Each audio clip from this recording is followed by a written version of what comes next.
ಹರೇ ರಾಮ.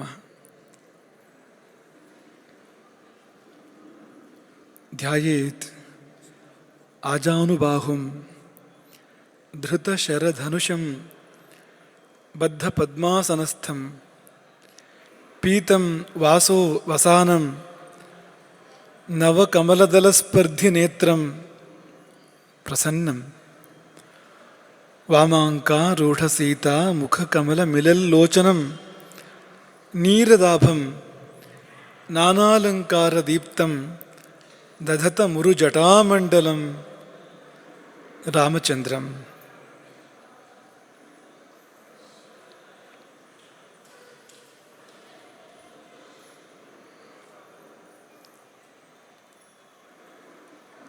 ಕನಕದ್ರವಕಾಂತಿಕಾಂತಯ ಮಿಲಿತಂ ರಾಮಮುದೀಕ್ಷ್ಯ ಕಾಂತಯ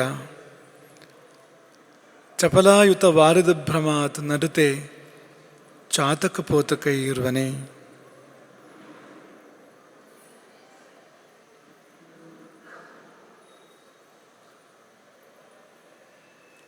ಮೊದಲು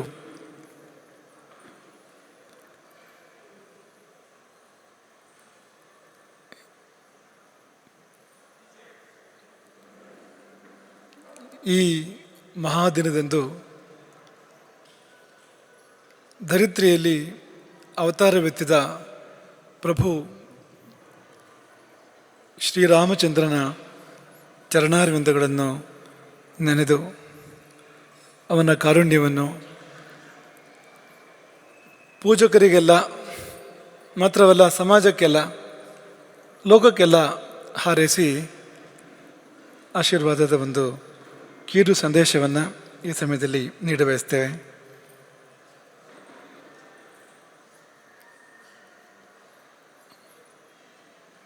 ಪೂಜೆ ಎಂಬುದೇ ಅದ್ಭುತ. ಅದೊಂದು ಸೇತುವೆ ಇದ್ದಂತೆ. ಕಾಣದ ದೇವರು ಎಲ್ಲೋ ಮರೆಯಾಗಿ ಬಹುದೂರ ಇದ್ದಾನೆ ಎನ್ನುವಂತೆ ಭಾಸವಾಗುವಂಥ ದೇವರು. ಅಂಥ ದೇವರು ನಮ್ಮ ಸಂಪರ್ಕಕ್ಕೆ ಬರಲಿಕ್ಕೆ ಮಾಧ್ಯಮ ಆಗುವಂಥದ್ದು ಪೂಜೆ. ಅಂತರ ಬಹಳ ಇದೆ. ನಾವು ಅಜ್ಞರು, ಅವನು ಸರ್ವಜ್ಞ. ನಾವು ಅಶಕ್ತರು, ಅವನು ಸರ್ವಶಕ್ತ. ನಾವು ನಿತ್ಯ ದುಃಖಿಗಳು, ಅವನು ನಿತ್ಯಾನಂದ ಸ್ವರೂಪ.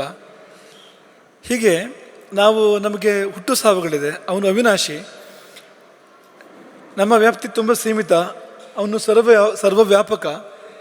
ಯಾವುದನ್ನು ತೆಗೆದುಕೊಂಡರೂ ಕೂಡ ನಮಗೂ ಅವನಿಗೂ ಮಧ್ಯದಲ್ಲಿ ಅಜ ಗಜಾಂತರ ಅಂತ ಹೇಳ್ತಾರಲ್ಲ, ಅಂಥ ಅಂತರ ಇದ್ದುಬಿಟ್ಟಿದೆ. ಈ ಅಂತರ ಪರಿಹಾರ ಆಗಬೇಕು ಅಂದರೆ ಪೂಜೆ ಮಾಡಬೇಕು. ನಾವು ಪೂಜೆ ಮೂಲಕವಾಗಿ ಅಷ್ಟು ದೊಡ್ಡ ಶಕ್ತಿಯನ್ನು ನಾವು ಹತ್ತಿರ ಮಾಡ್ಕೊಳ್ಬೋದು ಮತ್ತು ಅಲ್ಲಿಂದ ನಮ್ಮಲ್ಲಿಗೆ ಶಕ್ತಿ ಹರಿಯುವಂತೆ ನಾವು ಮಾಡ್ಕೊಳ್ಬೋದು. ಹಾಗಾಗಿ ಪೂಜೆ ಎಂಬುದೇ ಅದ್ಭುತ. ಅದರಲ್ಲಿಯೂ ರಾಮನ ಪೂಜೆ ಪರಮಾದ್ಭುತ. ಯಾಕೆಂದರೆ ಸಾಕ್ಷಾತ್ ಬ್ರಹ್ಮದೇವನೇ ಹೇಳುವ ಹಾಗೆ ಜಗತ್ಸರ್ವಂ ಶರೀರಂತೆ, ಈ ಜಗತ್ತೆಲ್ಲವೂ ಅವನ ಶರೀರವಂತೆ. ಚರಾಚರ ಪ್ರಪಂಚವೆಲ್ಲವೂ ಕೂಡ ಅವನ ಶರೀರ ಎನ್ನುವಾಗ ನಾವು ಅವನಿಗೆ ಪೂಜೆ ಮಾಡಿದರೆ ಚರಾಚರ ಪ್ರಪಂಚಕ್ಕೆಲ್ಲ ಮುಟ್ಟಿತದು ಅಂತ, ಸಮಸ್ತ ಸೃಷ್ಟಿಗೂ ಅದು ಮುಟ್ಟಿತು ಅಂತಲೇ ಅರ್ಥ ಅಂತ. ಬ್ರಹ್ಮದೇವನೇ ತನ್ನ ಸ್ತುತಿಯಲ್ಲಿ ಮುಂದುವರೆದು ಹೇಳ್ತಾನೆ, ದೇವ ಗಾತ್ರೇಶು ರೋಮಾಣಿ ನಿರ್ಮಿತ ಬ್ರಹ್ಮಣ ಪ್ರಭು ಅಂತ. ದೇವತೆಗಳು ನಿನ್ನ ಶರೀರದ ರೋಮಗಳು ಅಂತ. ದೇವ ಗಾತ್ರೇಶು ರೋಮಾಣಿ ನಿರ್ಮಿತ ಬ್ರಹ್ಮಣ ಪ್ರಭು ಅಂತ.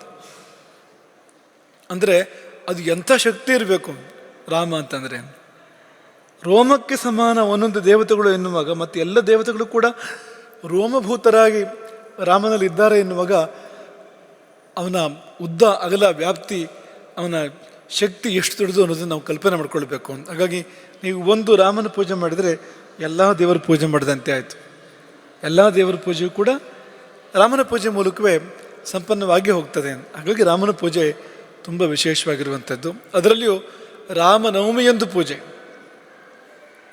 ರಾಮನವಮಿ ದಿನದಂದು ಪೂಜೆ ಮಾಡಿದರೆ ತುಂಬ ವಿಶೇಷ. ಯಾಕೆಂದರೆ ನೀವು ಬೇರೆ ದಿನ ರಾಮನ ಪೂಜೆ ಮಾಡಿದರೆ, ಒಂದು ಪೂಜೆ ಮಾಡಿದ್ರು ಈ ಸಮಯದಲ್ಲಿ ಒಂದು ಪೂಜೆ ಮಾಡಿದ್ರು, ಬೇರೆ ಸಮಯದಲ್ಲಿ 1000 ಪೂಜೆ ಮಾಡಿದ್ರು ಒಂದೇ ಇದು. ಯಾಕೆಂದರೆ ರಾಮನ ಆವಿರ್ಭಾವ ಇರತಕ್ಕಂಥ ದಿನ ಸಮಯ ಇದು. ಹಾಗಾಗಿ ಇಂದು ಮಾಡಿದ ಪೂಜೆಗೆ ತುಂಬ ವಿಶೇಷವಾಗಿರುವಂಥ ಫಲ ಇದೆ. ವರ್ಷಕ್ಕೆ ಒಂದೇ ರಾಮನವಮಿ. ಮಾತ್ರವಲ್ಲ, ಅದನ್ನು ಮಾಡಿದ್ದಲ್ಲಿ ಅಂದರೆ ರಾಮಚಂದ್ರಾಪುರದಲ್ಲಿ ಅಂತ, ರಾಮಚಂದ್ರಾಪುರ ಮಠದ ಪರಿಸರದಲ್ಲಿ, ರಾಮಚಂದ್ರಾಪುರ ಗ್ರಾಮದಲ್ಲಿ ನೀವು ಅದನ್ನು ಮಾಡ್ತಾ ಇರುವಂಥದ್ದು. ಇನ್ನೂ ಸೇರಿತು ವೈಶಿಷ್ಟ್ಯ ಅದಕ್ಕೆ. ಶರಾವತಿ ನದಿಯ ಪರಿಸರ, ಶರಾವತಿ ರಾಮನಿಗೆ ಸಂಬಂಧಪಟ್ಟಿರ್ತಕ್ಕಂಥ ನದಿಗಳು ಎಷ್ಟು ಇವೆ, ಒಂದೊಂದಕ್ಕೂ ಅದರದ್ದೇ ಆದ ವೈಶಿಷ್ಟ್ಯ ಇದೆ. ಮತ್ತು ರಾಮನಿಗೆ ಸಂಬಂಧಪಟ್ಟ ನದಿಗಳು ಇದ್ದಾವೆ. ಉದಾಹರಣೆಗೆ ಸರಯೂ ನದಿ ಇದೆ. ಸರಯೂ ತೀರದಲ್ಲಿ ರಾಮ ಜನ್ಮ ತಾಳಿದ್ದು, ಬದುಕಿ ಬಾಳಿದ್ದು. ಆದರೆ ಈ ಶರಾವತಿ ರಾಮನ ಶರದಿಂದಲೇ ಉದ್ಭವಿಸಿರ್ತಕ್ಕಂಥ ನದಿಯಾಗಿದ್ದರಿಂದ ಒಂದು ರೀತಿ ರಾಮಪುತ್ರಿ ಇದ್ದಂತೆ, ರಾಮನಿಗೆ ಮಗಳಿದ್ದಂತೆ ಈ ಶರಾವತಿ ನದಿ ಅಂತಂದರೆ. ಹಾಗಾಗಿ ಆ ಶರಾವತಿಯ ಸಾನ್ನಿಧ್ಯವು ಸೇರಿದಾಗ ಮತ್ತೂ ವಿಶೇಷ ಆಯಿತು. ಮತ್ತು ರಾಮನಿಗೆ ಸಂಬಂಧಪಟ್ಟಿರ್ತಕ್ಕಂಥ ವಿಶೇಷವಾದ ಋಷಿಗಳು ಯಾರು ಅಂದರೆ ಅಗಸ್ತ್ಯರು. ಎಲ್ಲ ರಾಮ ಮಂತ್ರಗಳು ಅಲ್ಲಿಂದ ಬಂದಿರುವಂಥದ್ದು, ಅಗಸ್ತ್ಯರಿಂದ ಬಂದಿರತಕ್ಕಂಥದ್ದು. ಅವರ ಬಾಂಧವ್ಯ ತುಂಬ ಗಾಢ. ರಾವಣ ಸಂಹಾರದ ಧನುರ್ಬಾಣಗಳು ಅಗಸ್ತ್ಯರು ರಾಮನಿಗೆ ಕೊಟ್ಟಿರುವಂಥದ್ದು. ಹೀಗೆ ಅನೇಕ ವಿಷಯಗಳಿದ್ದಾವೆ. ಹಾಗಾಗಿ ಅಂಥ ಅಗಸ್ತ್ಯರ ಸನ್ನಿಧಿ ಕೂಡ ಹೌದು ಇದು. ಅಗಸ್ತ್ಯಾಚರಿತ ಪ್ರದೇಶ ಈ ದಕ್ಷಿಣ ಭಾರತ, ಅದರಲ್ಲಿಯೂ ಕೂಡ ಇಲ್ಲಿ ಅಗಸ್ತ್ಯ ತೀರ್ಥವೇ ಇದೆ ಹತ್ತಿರದಲ್ಲಿ. ಹಾಗಾಗಿ ಅವರ ತಪೋಭೂಮಿ ಇದು. ಇದೆಲ್ಲ ನೋಡುವಾಗ ಇಂದು ಯಾರಿಗೆ ಈ ಪೂಜೆಯ ಅವಕಾಶ ಪ್ರಾಪ್ತ ಆಗಿದೆಯೋ ಅವರೆಲ್ಲ ಭಾಗ್ಯವಂತರು ಭಾಗ್ಯವಂತರು ಭಾಗ್ಯವಂತರು ಎಂಬುದಾಗಿ ನಮಗೆ ಭಾಸ ಆಗುವಂಥದ್ದು. ಪೂಜೆಯನ್ನು ಕೂಡ ತುಂಬ ಚಂದವಾಗಿ ವೈದಿಕೋತ್ತಮರು ನೆರವೇರಿಸಿಕೊಟ್ಟಿದ್ದಾರೆ. ತುಂಬ ಸಮಾಧಾನವಾಗಿ, ವ್ಯವಸ್ಥಿತವಾಗಿ, ತುಂಬ 108 ದ್ರವ್ಯಗಳಿಂದ ಅಭಿಷೇಕವನ್ನು ಮಾಡಿ, ಗಂಗಾ ಜಲದಿಂದ ವಿಶೇಷ ಅಭಿಷೇಕ, ಒಂದು 20 ಕಲಶಗಳ ಮೂಲಕವಾಗಿ, ರಜತ ಕಲಶಗಳ ಮೂಲಕವಾಗಿ ಗಂಗಾಜಲಾಭಿಷೇಕ, ಇದೆಲ್ಲ ಇರುವಂಥ ಅಷ್ಟಾವಧಾನ ಸಹಿತವಾಗಿರ್ತಕ್ಕಂಥ ಕಲ್ಪೋಕ್ತವಾದ ಪೂಜೆಯನ್ನು ಇಲ್ಲಿ ಈ ವಿಪ್ರೋತ್ತಮರು ನೆರವೇರಿಸಿದ್ದಾರೆ. ನೀವು ಹೀಗೆ ಮಾಡಬೇಕು ಅಂದರೆ ಸುಲಭ ಇಲ್ಲ. ಇಂಥದ್ದೊಂದನ್ನು ನೀವು ಮಾಡಬೇಕು ಅಂದರೆ ಖಂಡಿತವಾಗಿಯೂ ಸುಲಭ ಇಲ್ಲ. ಹೀಗೆ ಗಾಳಿ ಬೀಸುವಾಗ ನಾವು ತೂರ್ಕೊಳ್ಬೇಕು ಹೊರತು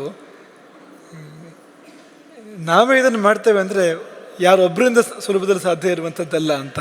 ಹಾಗಾಗಿ ಎಲ್ಲ ಪುಣ್ಯವಂತರಿಗೆ ವಿಶೇಷ ಆಶೀರ್ವಾದಗಳು. ನಿಮ್ಮೆಲ್ಲರ ಪ್ರತಿನಿಧಿಯಾಗಿ ಕೆರಕಿ ಪ್ರಸನ್ನ ದಂಪತಿಗಳು ಇದನ್ನು ಯಜಮಾನರಾಗಿ ನಿರ್ವಹಿಸಿದ್ದಾರೆ. ನೀವೆಲ್ಲರೂ ಕೂಡ ಕುಳಿತು ಈ ಪೂಜೆಯನ್ನು ಮಾಡಿದಿರಿ. ನಿಮಗೆಲ್ಲ ಪರಿಪೂರ್ಣವಾದ ರಾಮಾನುಗ್ರಹ ಏರ್ಪಡಲಿ.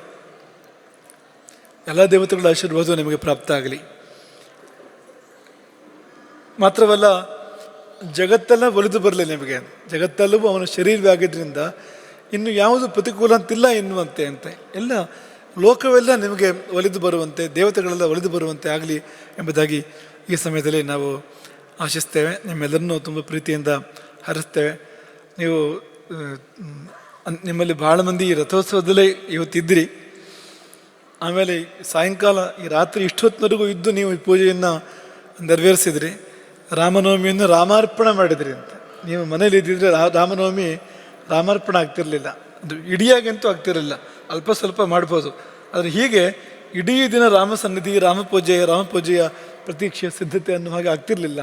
ಹಾಗಾಗಿ ಇಂದು ಆಗಿದ್ದೇನೆಂದರೆ ರಾಮನವಮಿ ರಾಮಾರ್ಪಣೆ ಆಗಿದೆ.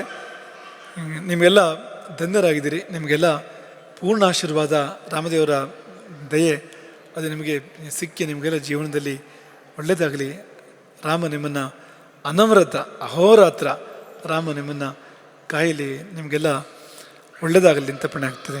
ಹರೇ ರಾಮ. ಶ್ರೀಮದ್ ಜಗದ್ಗುರು ಶಂಕರಾಚಾರ್ಯ ಶ್ರೀಮದ್ ರಾಘವೇಶ್ವರ ಭಾರತಿ ಸ್ವಯಂ महाराज की, सीतारामचंद्र भगवान की, पवन पुत्र हनुमान की.